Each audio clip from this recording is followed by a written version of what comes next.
So I very much appreciate the chance to remember Mr. Ralph Bender, who was my speech and debate coach in high school. He was a teacher, I took his class, but more importantly, he was a coach, someone who gave of his time outside of the classroom, someone who spent his weekends, his evenings with very young men and women, often unruly ones. And that's the first thing that I'd like to remember about Mr. Bender as a teacher, which is the devotion.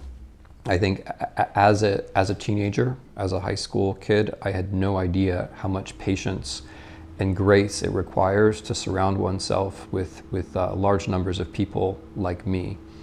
The second thing I want to remember about Mr. Bender, who was himself a wonderful speaker, was his generosity. That is, his ability to appreciate people who did the kind of thing he did, but in different genres. So he was just as good at appreciating a two-man debater or an actor or, for example, a priest or a minister giving a sermon. When we traveled, he would often go on Sunday mornings to listen to a sermon because he had heard that someone was especially good in the pulpit. And he would come back talking not so much about the substance, but about the style of the minister's delivery. But the most important thing that I wanted to say about Mr. Bender, and the thing which has stayed with me and which has been not only important to the rest of my career, but I think necessary for the rest of my career, was his idea of communication.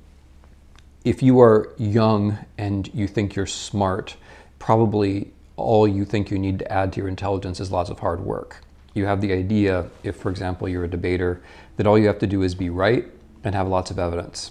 It's okay to be right, and it's important to have evidence.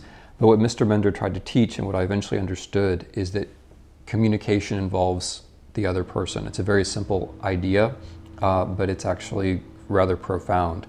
That if you're going to take the trouble to try to communicate anything in any format, you have to start not from where you are, but from where the other person is.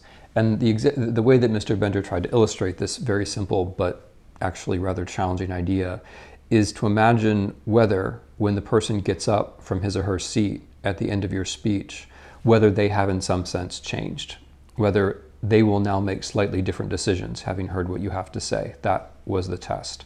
So for Mr. Bender, I had this idea of communication, so simple, but also so demanding and so profound, and for me, profoundly helpful.